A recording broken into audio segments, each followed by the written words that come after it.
ராசிக்கார நண்பர்களே, தண்ணி தவிர வெளியே வந்தால் செத்து போகிற மீன் மாதிரி ஒரு குறிப்பிட்ட ஸ்டேஜ் தவிர வெளியே வந்தீங்க அப்படின்னா உங்களுக்கு அப்படியே உயிரே ஒரு மாறி இருக்கும். இந்த ராசியை பொறுத்த வரைக்கும் கஷ்டத்துலேயே வாழ்ந்து கண்ணீர்லேயே வாழ்ந்துட்டு இருக்கக்கூடிய ராசி தான் இந்த மீன ராசி. இந்த மீனம் அப்படிங்கிறது தண்ணியில் தான் வாழுதுன்னு நினைப்பாங்க. அந்த தண்ணி ஃபுல்லாக அவங்களோட கண்ணீருங்கிறது நிறைய பேருக்கு தெரியறதில்ல. சார் வாழ்க்கையில் கஷ்டங்கள்லாம் கஷ்டத்துலேயே வாழ்க்கக்கூடியவங்க இந்த மீன ராசி தான் அப்படிம்பாங்க. எதுக்கு எடுத்தாலும் பிரச்சனை. சின்ன ஒரு விஷயம் ஒரு முன்னேறதுக்கு லைட்டாக முன்னேறினீங்கன்னா பக்கத்தில் வரலாம் வந்து அவங்களை அடிப்பான். என்ன சார் எது பண்ணாலும் திட்டுறான், நல்ல நேரம் வரும் நல்ல நேரம் வருங்கிறாங்க. இது வரைக்கும் வந்த மாதிரி தெரியல. வாழ்க்கையில் ஒரு சில வருடங்களில் ஏதோ ஒரு கஷ்டங்கள் இருக்குது அப்படின்னா ஓகே அப்படின்னுலாம். ஆனால் வச்சு செய்து சார் அப்படிங்கிற மாதிரி நிறைய பேர் இருப்பீங்க. இந்த ராசிக்காரர்களுக்கு நிறைய துரோகங்களும் நிறைய கஷ்டங்களும் அனுபவிச்ச ராசி. இந்த கஷ்டங்கள்லாம் எப்படி உங்களுக்கு வந்துச்சு அப்படின்னா நீங்கள் செஞ்சதுனால தான் உங்களுக்கு வந்துச்சு அப்படிங்கிறது 30%. மீதி எல்லாமே உங்களுடைய கர்மாவும் உங்களுடைய காலங்களும் தான் உங்களுக்கு கொண்டு வந்த கஷ்டம் தான்.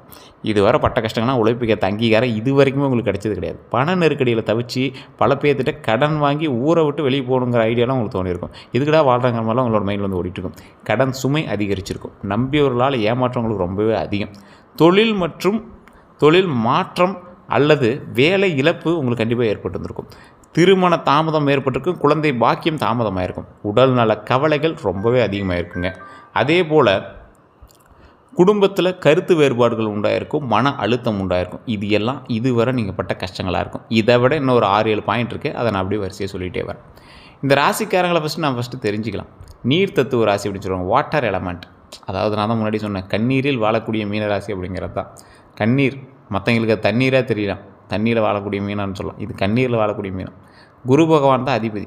குரு பகவான் அதிபதியாக இருந்தாலும் உங்களுக்கு மீனராசிக்காரர்களுக்கு மிகவும் இரக்க குணம் கொண்டவங்களாக இருப்பீங்க. பிறர் மனதை எளிதில் புரிந்து கொள்ளக்கூடிய நபர்களாக இருப்பீங்க. ஆன்மீக சிந்தனை அதிகமாகும். கற்பனை திறன் மற்றும் படைப்பாற்றல் ரொம்ப அதிகமாகும். அமைதியான குணம் கொண்டவங்க இந்த ராசிக்காரங்க. குடும்பத்தை நேசிப்பவங்க இந்த ராசிக்காரங்க. பிறருக்கு உதவக்கூடிய மனப்பான்மை அதிகம். மகிழ்ச்சி அடைவாங்க. நல்ல மனம் கொண்டவர்களாக இருப்பாங்க. பொறுமை அதிகமாக இருக்கும். இந்த நல்ல மனசு தான் அவங்களுக்கு ஒரு மிகப்பெரிய ஒரு விஷயம் அப்படின்னு சொல்லலாம். பொறுமை அதிகமாக இருக்கும். இறை நம்பிக்கை வலிமையாக இருக்கும். பலவீனங்கள் அப்படின்னு பார்த்தீங்கன்னா அனைவரையும் எளிதில் நம்பிடுவாங்க. உணர்ச்சி வசப்படுவாங்க. எதுக்கு சார் உணர்ச்சி வசப்படணும்? தேவையில்லாமல் ஏன் உணர்ச்சி வசப்படுறீங்க? அதனால் ஏதாவது யூஸ் இருக்கா? உங்களுக்கே தெரியும் நீங்கள் உணர்ச்சி வசப்படுறதுனால எந்த யூஸ் இல்லைன்னு. ஆனால் அந்த டைமில் இப்படி வந்துடும் சார், கோவம் வரும் சார், அதான் போய் அடிக்கக்கூடிய அளவு கோவம் வரும் சார், என்ன பண்ணுறதுன்னு தெரியல சார் அப்படிங்க. அதே போல் இல்லை அப்படின்னு சொல்ல தயங்குவாங்க. ஏமாற்றங்களை மனதில் நீண்ட நாட்களாக வைத்துக் கொள்ளக்கூடிய நபர் இவங்க. சில நேரங்களில் முடிவெடுக்க தாமதிப்பாங்க. இந்த ராசிக்காரர்களை பொறுத்த வரைக்கும் அந்த தாமதம் தான் எங்களோட மிகப்பெரிய ஒரு விஷயம் அப்படின்னே சொல்லுவாங்க. தற்போதைய நிலைமைப்படி எப்படி இருக்க போகுது அப்படின்னா, பல மீன ராசிக்காரங்க தற்போது வாழ்க்கையில் ஒரு புதிய அத்தியாயத்தை கொண்ட ஒரு அற்புதமான ஒரு ராசியாக இருப்பாங்க. கடந்த கால சோதனைகளிலிருந்து மெதுவாக மீண்டு வருகிறக்கூடிய ஒரு நபராக இருப்பாங்க. தொழில் மற்றும் வருமானத்தில் முன்னேற்றத்தை தரக்கூடியவங்களாக இருப்பாங்க. தொழில் மற்றும் வருமானத்தில் முன்னேற்றத்தை எதிர்பார்க்குறவங்களாக இருப்பாங்க. குடும்ப பொறுப்புகளை அதிகரிக்கக்கூடிய ஒரு நபர்களாக இருப்பாங்க. அதே போல் ஆன்மீக ஈடுபாடு அதிகரிக்கக்கூடிய நபர்களாக இருப்பாங்க. புதிய முயற்சிகளுக்கு மனதளவில் தயாராக இருக்கக்கூடிய ஒரு நபர்களாக இருப்பாங்க. இதுவரை பட்ட கஷ்டங்கள் அப்படின்னா கடந்த சில ஆண்டுகளாக உழைப்புக்கேற்ற அங்கீகாரம் கிடைக்காதது, பண நெருக்கடி, கடன் சுமை உங்களுக்கு அதிகமாக இருந்திருக்கும். இந்த கஷ்டங்கள் எல்லாமே முன்னாடி நான் சொன்னது தான். இருந்தாலும் இதை தாண்டிய சில கேள்விகளும் உங்களுக்கு இருக்கும். அதையும் நான் ஓப்பனாக சொல்கிறேன். யாரால் சார் எங்களுக்கு இதெல்லாம் நடந்தது? யாரால் சார் எங்களுக்கு இந்த துரோகங்கள்லாம் ஏற்பட்டது அப்படின்னு கேட்டிங்கன்னா, மிகவும் நெருங்கிய நண்பரால் உங்களுக்கு இதெல்லாம் நடந்திருக்கும். அல்லது உறவினரால் நடந்திருக்கும். இல்லை அப்படின்னா தொழில் கூட்டாளி காதல் உறவில் இருந்தவங்களால் இருந்திருக்கும். அதே போல் தொழில் கூட்டாளியில் உங்களுக்காக தொழில் எதை பண்ணுறோம் அதை பண்ணுறோன்னு சொல்லி பிரச்சனையானதாக இருக்கும். பணம் வாங்கிய ஒரு நபரால் உங்களுக்கு இருக்கும். இதுதான் உங்களுக்கு மிகப்பெரிய துரோகம் ஏற்பட்டதுக்கான காரணமாக இருக்கும். மீன ராசிக்காரனுடைய மிகப்பெரிய பலவீனம் என்ன தெரியுமா? பிறரின் நன்மையை மட்டுமே நம்புவது. பிறரினுடைய நன்மையை மட்டுமே நம்புவது. ஒருத்தவங்களுக்கு நல்லா செய்கிறான்னா காரணம் இல்லாமல் செய்ய மாட்டானே, அது உங்களுக்கு தெரிய மாட்டேங்குது. அன்னைக்கு அவனை நல்லவன் நினைக்கிறீங்க, அடுத்த நாளே அவன் தான் இது காரணங்கள் தெரிய வருது. எதுவுமே பண்ண முடியாமல் தவிக்கிறீங்க. இதுதான் உங்களுக்கு போயிட்டுருக்கு. 2026 தமிழ் புத்தாண்டு முதல்ல என்ன நல்லது நடக்க போகுது அப்படின்னு நீங்கள் ரொம்ப நாளாக வெயிட் பண்ணீங்க. தமிழ் புத்தாண்டு பிறந்துச்சு, ஒன்றும் பெருசாக தெரிவிக்கலை. குரு பயிற்சி பிறந்துச்சு, அதுக்கு ஒன்றும் பெருசாக தெரிவிக்கலை. தமிழ் புத்தாண்டுலேருந்து ஓரளவுக்கு உங்களுக்கு விரிவாக இருக்கக்கூடிய ஒரு விஷயம் என்ன தெரியுமா? மீனராசி என்ன தெரியுமா நடந்திருக்கணும்? புதிய வேலை வாய்ப்பு உண்டாயிருக்கணும். உண்டாச்சா? அப்போனா இதெல்லாம் இப்போ நான் சொல்கிற விஷயங்கள்லாம் உங்களுக்கு நடக்கலை அப்படின்னா ஜாதக ரீதியாகவே உங்களுக்கு ஏதோ ஃபால்ட்டுன்னு அர்த்தம். அதாவது தமிழ் புத்தாண்டுலேருந்து இந்த மீனராசிக்கு நல்லா இருக்குங்கிறது கட்டத்தில் இருக்குது. இல்லை சார் அது நடக்கலை அப்படின்னா உங்களுக்கு வேறு ஏதோ ஒரு இஷ்யூன்னு அர்த்தம். புதிய வேலைவாய்ப்பு உண்டாயிருக்கணும். தொழிலில் முன்னேற்றம் உண்டாயிருக்கணும். பண வரவு அதிகரிச்சிருக்கணும். வீடு அல்லது நிலம் வாங்கக்கூடிய வாய்ப்பு உண்டாயிருக்கணும். வாகனம் வாங்கக்கூடிய யோகம் உண்டாயிருக்கணும். வெளிநாட்டு தொடர்புகள் உண்டாயிருக்கணும். குடும்பத்தில் நல்ல செய்திகள் உண்டாயிருக்கணும். நீண்ட நாள் ஆசைகள் நிறைவேறதுக்கான வாய்ப்புகள் உண்டாயிருக்கணும். இதில் எதுவுமே நடக்கலை அப்படின்னா வேறு ஏதோ ஒரு விஷயம் தான் உங்களுக்கு இருந்திருக்கணும் அப்படின்னு அர்த்தம். குரு பயிற்சி பலன்களை பொறுத்தவரைக்கும் குரு பகவானுடைய அருளால் பதவி உயர்வு ஏற்பட்டதுக்கான காலகட்டங்க. சம்பள உயர்வு ஏற்பட்டிருக்கும். புதிய தொழிலில் வாய்ப்பு உண்டாயிருக்கும். திருமண யோகம் உண்டாயிருக்கும். குழந்தை பாக்கியம் உண்டாயிருக்கும். உயர்கல்வி வாய்ப்பு உண்டாயிருக்குங்க. குடும்ப மகிழ்ச்சி உண்டாயிருக்கும். ஆன்மீக முன்னேற்றம் உண்டாயிருக்கும். இந்த ஆன்மீக முன்னேற்றம் தான் உங்களோட லைஃப்பில் வந்து ஒரு மிகப்பெரிய ஒரு ப்ளஸ் பாயிண்ட்டே கொடுத்துருக்கும். குரு பயிற்சியில் செய்ய வேண்டியதுன்னா வியாழக்கிழமை குரு வழிபாடு பண்ணுங்கள். மஞ்சள் ஆடை அணிகிறது ரொம்ப நல்லதுங்க. கடலை பருப்பு தானம் பண்ணால் ரொம்ப அற்புதமாக இருக்கும். அன்னதானம் ரொம்ப அற்புதமாக இருக்கும். அரசியலுக்கு நீங்கள் ஓரளவுக்கு தான் செட் ஆவீங்க. ஆசிரியர்களுக்கு மரியாதை கொடுங்க. குரு காயத்ரி அல்லது தட்சிணாமூர்த்தி ஸ்லோகங்களை பாராயணம் செய்யுங்க. ரொம்ப அற்புதமாக இருக்கும். செய்யக்கூடாதவை அப்படின்னா அவசர முடிவுகளை எடுக்க வேண்டாம். தேவையில்லாத கடன் வாங்கவே வேண்டாம், மாட்டிக்குவீங்க. இந்த டைமில் கடன் வாங்கினீங்க அப்படின்னா மாட்டிக்குவீங்க. அவசர முடிவுகள் எடுத்தீங்க அப்படின்னா தேவையெல்லாம் மாட்டிக்குவீங்க. இதை பண்ணலாம் அதை பண்ணலான்னு பிளான் பண்ணிங்க, டக்குன்னு மாட்டிகிட்டு வருவீங்க. தயவுசெய்து அதை மட்டும் பார்த்துக்கோங்க. யாருக்கும் ஜாமீன் இருக்காதீங்க. உங்கள் நண்பர் வந்து கேட்பான், ஒரு லோன் மட்டும் தான் வாங்குறேன், அதுக்கு மட்டும் கொஞ்சம் நேரம் நில்லுமா, தயவுசெய்து நிற்காதீங்க. ஆவணங்களை படிக்காமல் கையெழுத்தில் வேண்டாம். உணர்ச்சி வசப்பட்டு பண முடிவுகளை எடுக்க வேண்டாம். அதை மட்டும் மெயினாக பார்த்துக்கோங்க. குரு பயிற்சியால் கிடைக்கக்கூடிய லாபங்கள் அப்படின்னா புதிய வருமானம், தொழிலில் வளர்ச்சி, குடும்ப ஒற்றுமை, சொத்து சேர்க்கை, குழந்தைகளால் மகிழ்ச்சி, வெளிநாட்டு வாய்ப்பு, ஆன்மீக உயர்வு, இது எல்லாமே இருக்குது. அற்புதமாக இருக்குது. வண்டி வாகன யோகத்தை பொறுத்த வரைக்கும் 2026 2027 காலகட்டத்தில் புதிய இருசக்கர வாகனம் உண்டாகுது. அதுவுமே எலக்ட்ரிக் ஸ்கூட்டியோ இல்லை ஏதோ ஒரு வண்டி, ஆனால் வண்டி உருவாகுது. உங்களுக்கு மெயினாக ஒரு விஷயத்தை சொல்லணும் அப்படின்னு சொல்கிறேன். இதை நான் சொல்லிடுறேன். அதுக்குள்ளே கார் வாங்குறதுக்கான வாய்ப்பு உண்டாகுது. பழைய வாகனத்தை மாற்றத்துக்கான வாய்ப்பு உண்டாகுது. குடும்ப தேவைக்கான புதிய வாகனம் வாங்கலாம். குடும்ப தேவைக்கான புதிய வாகனம் அப்படிங்கிறது ஏதோ ஒரு காரோ இல்லை பைக்கோ எலக்ட்ரிக் ஸ்கூட்டியோ ஏதோ ஒன்று வாங்கலாம். இந்த காலகட்டம் எலக்ட்ரிக் ஸ்கூட்டியாவது நீங்கள் வந்து வாங்குறதுக்கான வாய்ப்புகள் உண்டு. அதே போல் இந்த டைமில் மழைக்கால பயணங்களில் கவனமாக இருக்கணும் அப்படிங்கிறது. மழை பெய்கிற டைமில் நீங்கள் வண்டி ஓட்டும் போது ரொம்ப ஜாக்கிரதையாக இருக்கணுங்கிறது கட்டத்துலேயே இருக்குது. மீன ராசிக்காரங்க தயவு செய்து மைண்டில் ஞாபகம் வச்சுக்கோங்க. இரவு நேரம் நீண்ட பயணங்களில் எச்சரிக்கை. இரவு நேரம் நீண்ட பயணங்கள் நீங்கள் இல்லை சார் பக்கமாக தான் இருக்குன்னா கூட கொஞ்சம் பார்த்தே போயிட்டு வாங்க. வண்டி வாகனத்தில் ரொம்ப எச்சரிக்கையாக இருங்க. இது மீன ராசிக்காரர்களுக்கு தெளிவாக சொல்லக்கூடிய ஒரு விஷயமா இருக்குது. வாகன பராமரிப்பு அலட்சியம் செய்யாதீங்க. இன்சூரன்ஸ் கட்டணும், இன்சூரன்ஸ் கட்டுங்க. ரிப்பேர் ஆகுதுன்னா கொஞ்சம் சரி பண்ணுங்கள். முன்னாடி ஆயில் ஊற்றணும், வண்டி சர்வீஸ் பண்ணணும் அப்படின்னா சர்வீஸ் பண்ணிக்கோங்க. வண்டினால் உங்களுக்கு பிரச்சனை அப்படிங்கிறது ஞாபகம் வச்சுக்கோங்க. வண்டியில் நிறையா சர்வீஸ்னால உங்களுக்கு அதிக காஸ்ட் அப்படிங்கிறது ஞாபகம் வச்சுக்கோங்க. பண விஷயத்தில் வண்டி விஷயத்தில் ரொம்ப கவனமாக இருங்க. அதே போல் திருமண பலன். மீனராசிக்காரங்க திருமணம் ஆகாதவங்களுக்கு நல்ல வரன் அமையக்கூடிய ஒரு காலகட்டம். திருமண தடை விலகலாம். குடும்ப சம்பந்தம் கிடைக்கும். அற்புதமாக இருக்கும். இது திருமணத்துக்கான வாய்ப்புகள் இருக்குது அப்படிங்கிறது குறிக்குது. இருந்தாலும் திருமணத்தில் தடை இருந்தவர்களோ அல்லது திருமணம் வந்து நடக்காமல் ரொம்ப நாட்களாக இருக்கக்கூடிய ஒரு மீனராசியில் இருந்தீங்க அப்படின்னா இந்த கோயிலுக்கு ஏற்கனவே போயிட்டு இருந்துருக்கீங்களா இல்லைன்னா மறக்காம கமெண்ட் செக்ஷனில் சொல்லுங்கள். நாமக்கல் மாவட்டம் திருச்செங்கோடு அப்படிங்கிற இடத்துல அர்த்தநாரீஸ்வரர் ஆலயம். எல்லா வீடியோவில் நான் சொல்லியிருப்பேன், எல்லா ராசிக்காரரும் சொல்லியிருப்பேன். எதுக்கு சார் இதே திருப்பி திருப்பி சொல்லியிருக்கீங்க? அந்தளவுக்கு அருள் பாலிக்கூடிய ஒரு கடவுள் அது. அந்த இடத்துக்கு போனீங்க அப்படின்னா மேலே வந்து அர்த்தநாரீஸ்வரர் ஆலயத்தில் இருக்கும். அந்த கோவிலில் நீங்கள் எதிர்பாராத நிறைய வரலாற்று தகவல்கள்லாம் அங்கே சொல்லுவாங்க. அர்த்தநாரீஸ்வரர் ஆலயம். அர்த்தநாரீஸ்வரர்னா உங்களுக்கு தெரிஞ்ச சிவனும் பார்வதியும் ஒரே சிலையில் இருப்பாங்க. ஒரு காலில் கொலுசு போட்டிருக்கும், ஒரு காலில் கொலுசு போட்டிருக்காது. ஸோ இது வந்து அர்த்தநாரீஸ்வரருடைய சிலை. வெள்ளை தசபாசானத்தால் செய்யப்பட்ட சிலை. இந்த சிலையில் இதே போல் பக்கத்தில் இன்னொரு சிலை, பக்கத்தில் சன்னதியிலேயே முருகர், அதுவுமே தசபாசானம். உள்ளே பார்த்திங்கன்னா வெள்ளை கலரில் இருக்குது சார். 2 சிலையுமே வெள்ளை கலரில் தெரியும். அபிஷேகம் முடியாது அந்த சிலைகளுக்கு. அந்த கொஞ்சம் தூரம் அந்த கோயிலை தள்ளி போனீங்க அப்படின்னா அந்த மலை மேலேயே உச்சி பிள்ளையார் கோயில் இருக்கும்.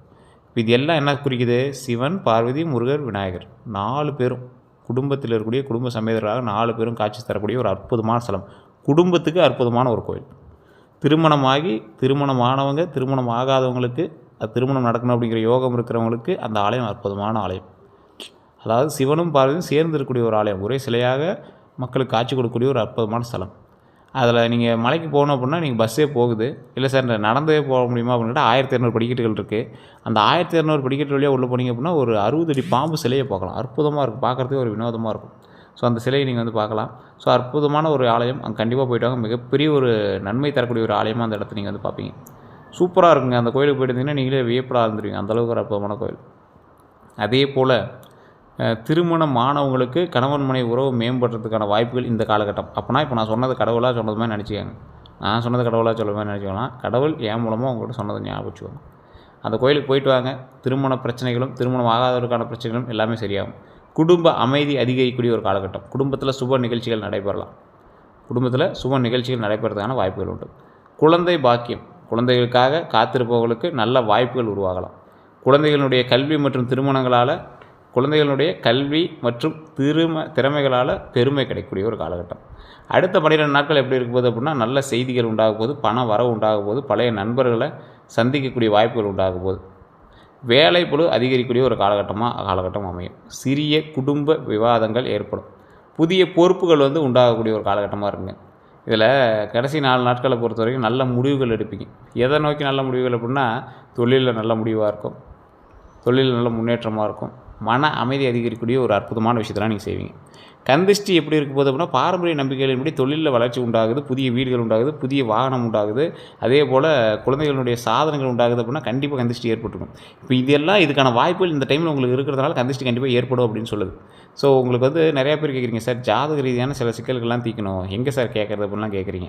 தயவுசெய்து நான் சொல்கிற விஷயத்தை நோட் பண்ணிக்கோங்க. கீழே கமெண்ட் செக்ஷனில் மேலே ஒரு நம்பர் கொடுத்துருப்பேன். இந்த நம்பருக்கு ஃபோன் பண்ணிங்க அப்படின்னா பிரபல ஜோதிடர் தான் உங்கள்கிட்ட பேசுவார். பேசும்போது அதில் உங்களுக்கு ஏதாவது பிரச்சனைகள் இருந்தாவோ, அது ரீதியாக ஏதாவது நீங்கள் சரி பண்ணணும் அப்படின்னாவோ, ஆட்டோமேட்டிக்காக அவர் உங்களுக்கான ப்ராப்ளம் ஏதாவது சால்வ் பண்ணி வைப்பார். உங்கள்கிட்ட ஜாதகமே இல்லை அப்படின்னாலும் அதுக்கான வாக்குகளை சொல்லுவார். உங்களுக்கு கீழே கொடுத்துருக்க நம்பரில் நீங்கள் ஃபோன் பண்ணிங்கன்னா வெயிட் பண்ணி தான் பார்க்குற மாதிரி இருக்கும். அப்பாயின்மெண்ட் பேசுகிறது தான் ஜோதிடம் பார்க்குற மாதிரி இருக்கும். உங்களுக்கு விருப்பம் இருந்தால் மட்டும் நீங்கள் பயன்படுத்துங்க. அதுக்கு தகுந்த மாதிரி தான் ஃபீஸஸ் இருக்கும். ஏன்னா 5 லாங்குவேஜில் ஜாதகம் பார்க்கக்கூடியவர். அது மட்டும் இல்லாமல் வெளிநாட்டில் இருக்கிற எல்லாத்துக்குமே இவர் தான் பார்த்துருக்காரு. அரசியல் பிரமுகர்களுக்கும் இவர் தான் பார்த்துருக்காரு. வெளிநாட்டில் இருக்கவங்க பார்க்கணும் அப்படின்னா வாட்ஸ்அப் நம்பர் அதே தான் நீங்கள் பயன்படுத்திக்கலாம். அதே போல் பரிகாரம் அப்படின்னா கற்பூர தீபம் ஏற்றுறது ரொம்ப நல்லது. விநாயகர் வழிபாடு ரொம்ப அற்புதமாக இருக்கும். எலுமிச்சை மிளகாய் திருஷ்டி சுற்றுறது ரொம்ப அற்புதமாக இருக்குங்க. குடும்பத்தோடு கோவில் தரிசனம் பண்ணுறது ரொம்ப அற்புதமாக இருக்கும். வணங்க வேண்டிய தெய்வங்கள்னு பார்த்தீங்கன்னா குரு பகவான், தட்சிணாமூர்த்தி, சிவபெருமான், அதே போல் பெருமாள், விநாயகர், முருகப்பெருமான், இது எல்லாமே நீங்கள் வணங்குனீங்க அப்படின்னா அற்புதமாக இருக்கும். கோவிலுக்கு நீங்கள் போயிருந்தீங்க அப்படின்னா அற்புதமான ஒரு ஆலயம். இந்த ஆலயங்கள்லாம் எதுக்கு பயன்படுதுன்னு நான் சொல்கிறேன். குரு பகவான் வணங்குனீங்க அப்படின்னா குரு பயிற்சியில் உங்களுக்கு மேன்மையை கொடுப்பார். தட்சிணாமூர்த்தி தடைகள் நிவர்த்தி பண்ணுவார். நீங்கள் எதுக்கு போனாலும் தடையாகிட்டே இருக்குது சார், என்ன பண்ணுறது தெரியல சார் அப்படின்னா தட்சிணாமூர்த்தி வழிபாடு, பெருமாள் வழிபாடு. பண வரவுக்கும் செல்வ செழிப்புக்கும் பெருமாளை வணங்கினீங்க அப்படின்னா தடை இல்லாமல் பண வரவு நமக்கு கிடைக்கும். சிவபெருமான் வழிபாடு, மன ரீதியாகவும் குடும்ப ரீதியாகவும் சிக்கல்கள் இருந்தால் தீர்க்கிறதுக்கு சிவபெருமான் வழிபாடு. விநாயகர் வழிபாடு, சனியினுடைய ஆதிக்கம் அதிகமாக இருந்தாலும் அல்லது கேதுவோ அல்லது ராகுவோ அல்லது புதனோ உங்களுக்கு ஏதாவது கொஞ்சம் இடையூறுகள் செஞ்சு அப்படின்னா விநாயகர் வழிபாடு ரொம்ப அற்புதமாக இருக்கும். முருகபெருமான் வழிபாடு, மனப்பொழிவும் முகப்பொழிவும் எந்த இடத்துக்கு போனீங்க அப்படின்னாலும் அற்புதமாக நீங்கள் வாழ்வதற்கும் ஒரு விஷயத்தை நீங்கள் ஸ்டெப் எடுக்கிறீங்க அப்படின்னா சக்ஸஸ் மட்டுமே மீட் பண்ணிட்டோம் அப்படின்னா முருகபெருமான் வழிபாடு. இந்த தெய்வங்களை எதுக்கு வணங்கணும்னு தெரிஞ்சுட்டு வணங்குனீங்க அப்படின்னாவே நீங்கள் வாழ்க்கையில் சக்ஸஸ் பண்ணிடலாம். கடவுள்களை எதற்காக வணங்க வேண்டும் அப்படிங்கிறது தெரிஞ்சுட்டு வணங்கணும். கடவுளை வணங்கும்போது பணிவோடு வணங்கணும். இது வேணும் அப்படிங்கிறதோசம் வணங்காதீங்க. கடவுள் நான் வணங்குறேன், எனக்கு நன்மை கிடைக்கணும், எந்த விஷயத்துக்காக எந்த கடவுள்கிட்ட வணங்கணும் அப்படிங்கிறது தான் நம்மளுக்கு வேணும். குலதெய்வத்தை ஃபஸ்ட்டு வணங்கிட்டு தான் இது எல்லாத்தையும் வணங்கணும் அப்படிங்கிறத ஞாபகம் வச்சுக்கோங்க. எந்த கோயிலுக்கு போனால் நல்லது அப்படின்னா ஆலங்குடி குருஸ்தலம் இந்த டைமில் உங்களுக்கு அற்புதமாக இருக்கும். திருப்பதி வெங்கடேஸ்வரர் கோவில் அற்புதமான ஒரு காலகட்டம். இந்த காலகட்டத்தில் நீங்கள் வணங்கினீங்கன்னா உங்களுக்கு மேன்மை கொடுக்குறது. ராமேஸ்வரம் ராமநாத சுவாமி கோயிலுக்கு போயிருந்தீங்கனாலும் இந்த காலகட்டம் நல்லாயிருக்கும். பழனி முருகர் வழிபட்டீங்கனாலும் அற்புதமாக இருக்கும். எந்த நிற ஆடை நல்லது அப்படின்னா அதிர்ஷ்ட நிறங்கள் பார்த்திங்கன்னா மஞ்சள், வெள்ளை, இளம் பச்சை, இளநீலம், இது எல்லாமே அற்புதமாக இருக்கும். எந்த தானம் செய்யலாம் அப்படின்னா மஞ்சள் ஆடை, அரிசி தானம், கடலைப்பருப்பு, அன்னதானம், மாணவர்களுக்கு கல்வி உதவி செய்யுங்க, அற்புதமாக இருக்கும். மருத்துவ உதவி செய்யுங்க, தேவைப்படுறவங்களுக்கு உதவுங்க, ரொம்ப அற்புதமாக இருக்கும். எந்த ரத்தினம் அணியலாம் அப்படின்னா பாரம்பரிய ஜோதிடத்தின்படி மஞ்சள் புஷ்பராகம், எல்லோ ஸ்பேரைன்னு சொல்லுவாங்க. தனிப்பட்ட ஜாதக ஆலோசனைக்கு பிறகு அணிய வேணும் அப்படிங்கிறது ரொம்ப நல்லது. சிற்றின் அப்படின்னு சொல்லுவாங்க, சிலர் மாற்று ரத்தினமாக பயன்படுத்துவாங்க. ஸோ யார் எதிரி அப்படின்னா பொறாமை கொண்டவங்களும் உங்களுக்கு ரொம்ப எதிரியாக இருப்பாங்க. இதெல்லாம் நீங்கள் அணிஞ்சிங்க அப்படின்னா அந்த எதிரிகள்கிட்ட நீங்கள் விலகி இருக்கலாம். அதே போல் இன்னொன்று சொல்கிறேன், இது எல்லாமே ஜோதிட ரீதியான ஆலோசனை பெற்று போட்டோம் அப்படிங்கிறது ஞாபகம் வச்சுக்கோங்க. இந்த பொறாமை கொண்டவன்ட்டு ரொம்ப எதிரியாக இருங்க, எதிரியாக இருப்பாங்க. நீங்கள் எச்சரிக்கையாக இருங்க. உங்கள் நல்ல மனசை பயன்படுத்தி உங்களை பயன்படுத்துறது மட்டும் பார்ப்பாங்க. யூஸ் பண்ணிக்கிறேன்னு சொல்லுவாங்கள்ல, அது மாதிரி பண்ணிப்பாங்க. இனிமையாக பேசி பின்னால் குறை கூறுறவங்கள்ட்ட ரொம்ப எச்சரிக்கையாக இருங்க. பண விஷயங்களில் ஏமாற்ற முயற்சிக்கிறவங்கள்ட்ட ரொம்ப எச்சரிக்கையாக இருங்க. யார்கிட்ட எச்சரிக்கையாக இருக்க வேண்டும் அப்படிங்கிறத நான் சொல்லிட்டேன். அதிக வாக்குறுதிகள் கொடுக்குறவங்கள்ட்ட ரொம்ப எச்சரிக்கையாக இருங்க. கடன் கேட்டு நெருங்குபவங்கள்ட்ட ரொம்ப எச்சரிக்கையாக இருங்க.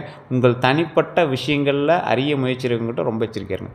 நீ என்ன பண்ண, எப்படி பண்ண, அதை எப்படி பண்ண நல்ல மாதிரியே பேசுவான். உங்கள்கிட்ட சீக்கிரட்ஸ் எல்லாமே வெளியே வாங்கிட்டு வந்துடும். அவன்கிட்ட எச்சரிக்கையாருங்க. போலியான முதலீட்டு திட்டங்களில் கூறவங்கள்ட்ட ரொம்ப எச்சரிக்கையாருங்க. பணவரவு எப்படி இருக்கும் அப்படின்னா 2026 புதிய வருமான வாய்ப்புகள் உண்டாகுதுங்க. தொழில் மூலமாக நல்ல லாபம் உண்டாகுது. பழைய பாக்கிகள் வசூலாகக்கூடிய ஒரு காலகட்டம். பழைய பாக்கிகளெல்லாம் வருமானம் வந்துடும். சேமிப்பு அதிகரிக்கக்கூடிய ஒரு காலகட்டம். வெளிநாட்டு தொடர்புகளால் நன்மை கிடைக்கிறதுக்கான ஒரு காலகட்டம். தொழில் எப்படி இருக்கும்போது அப்படின்னா புதிய வேலைவாய்ப்புகள் உண்டாகும் போது, பதவி உயர்வு உண்டாகும் போது, தனி தொழில் வளர்ச்சி உண்டாகும் போது, கலை, கல்வி, மருத்துவம், சேவை துறைகளில் நல்ல முன்னேற்றம் உண்டாகும். வெளிநாட்டு நிறுவனங்களில் வாய்ப்பு உண்டாகுது. ஆரோக்கியத்தை பொறுத்த வரைக்கும் கவனமாக இருங்க. தூக்கமின்மையில் ரொம்ப எச்சரிக்கையாக இருக்கணும். நல்லா தூங்கி எழுந்திரிங்க. மன அழுத்தத்துலேருந்து கொஞ்சம் பார்த்து இருந்துக்கோங்க. கால் வலியை பொறுத்த வரைக்கும் ரொம்ப எச்சரிக்கையாக இருக்கணும். செரிமான கோளாறுகளை பொறுத்த வரைக்கும் ரொம்ப எச்சரிக்கையாக, உடல் எடை மாற்றங்களை பொறுத்த வரைக்கும் ரொம்ப எச்சரிக்கையாக இருக்கணும். தினசரி நடைப்பயிற்சி, யோக, தியானம் மற்றும் சீரான உணவு பழக்கங்களில் நல்ல பலன் தரக்கூடிய ஒரு காலகட்டம். ஸோ இது வந்து கொஞ்சம் பார்த்து ஆரோக்கியத்தில் கொஞ்சம் கவனம் செலுத்த வேண்டிய டைமு. தூங்கி எழுந்திரிச்சிலாம் நல்லா தூங்கி எழுந்திரிங்க சார். தைரியமாக நீங்கள் வந்து இருங்க. எந்த விஷயத்தையும் ரொம்ப அப்படியே மன உடைஞ்செல்லாம் இது பண்ணாதீங்க. மீனராசிக்காரங்க ஒரு குழந்த மனசு உங்களுக்கு. ஸோ கொஞ்சம் பார்த்து பத்திரமா இருந்தீங்க அப்படின்னாவே ரொம்ப நல்லதுங்க. ஃபஸ்ட்டு ஆரோக்கியம், அப்புறம் தான் மற்றதெல்லாம். அதிர்ஷ்ட எண்கள்னால் 3, 7, 12ங்க. அதிர்ஷ்ட கிழமைகள்னால் வியாழக்கிழமை, திங்கக்கிழமை. ஸோ அந்த விஷயத்தில் ரொம்ப எச்சரிக்கையாக இருங்க. இந்த ஜோதிட ரீதியாக பார்க்க வேண்டிய ஒரு விஷயம் என்ன அப்படின்னா, வெளிநாட்டு செல்ல வாய்ப்புகள் இருக்குதுங்க. வீடு வாங்குறதுக்கு முடியுமா அப்படின்னு கேட்குறவங்களுக்கு இந்த காலகட்டம் நிதி, அதாவது லோனு அது இதுன்னு உங்களுக்கு இருந்துச்சு அப்படின்னா அதை கொஞ்சம் சரி பண்ணிங்கன்னா வாய்ப்பு இருக்குது. புதிய தொழில் தொடங்கலாமா அப்படின்னு கேட்டால் சரியான ஆலோசனையோடு தொடங்கினா முன்னேற்றம் காணலாம். நீதிமன்ற வழக்குகள் எப்படி இருக்குது அப்படின்னா பொறுமையுடன் சட்ட ஆலோசனை செஞ்சீங்க அப்படின்னா சாதகமாக அமைக்க வாய்ப்புகள் இருக்குது. பங்கு சந்தையெல்லாம் கொஞ்சம் பார்த்து பண்ணுறது ரொம்ப நல்லது. குடும்பத்தில் ஒற்றுமை அதிகரிக்குமா அப்படின்னு கேட்டால் இந்த காலகட்டம் நல்லா இருக்குது. பேச்சில் நிதானம் இருந்துச்சு அப்படின்னா குடும்ப உறவுகளில் எந்த பிரச்சனையும் வராது. அதே போல் குடும்பத்தில் ஏதாவது பேசுகிறாங்க அப்படின்னா உட்காருங்க, ஒரு நிதானமாக பேசுங்க. அதுக்கு தகுந்த மாதிரி கொஞ்சம் சால்வ் பண்ணிட்டீங்க அப்படின்னா ரொம்ப நல்லது. தேவையில்லாத வாக்குறுதிகளோ தேவையில்லாத வம்பு சண்டையோ கோவப்படாதீங்க. ஆன்மீக முன்னேற்றம் இந்த காலகட்டத்தில் நல்லா இருக்குது. யாத்திரை, தியானம், தர்ம செயல்கள்லாம் பண்ணுறது அற்புதமாக இருக்கும். ஆன்மீக ஈடுபாடுமே அதிகரிக்கக்கூடிய ஒரு காலகட்டம். மன நிம்மதி, ஆன்மீக வளர்ச்சி மற்றும் பொருளாதார முன்னேற்றம் தரக்கூடிய ஒரு ஆண்டாக இந்த ஆண்டுலேருந்து உங்களுக்கு தொடக்கத்துலேருந்தே இருக்குது. கொஞ்சம் அதை சரி பார்த்துட்டு வாங்க. இல்லை சார் ஒன்றும் சரியாக இல்லையே அப்படின்னு கேட்குறவங்க ஜாதகத்தை செக் பண்ணுங்கள். தசாபுத்தி எப்படி இருக்குன்னு பாருங்கள். அதை பார்த்தீங்கன்னா உங்களுக்கு ஆட்டோமேட்டிக்காக நீங்கள் வந்து ஃபைன் பண்ணிடலாம். எல்லோருக்கும் நன்றி நண்பர்களே.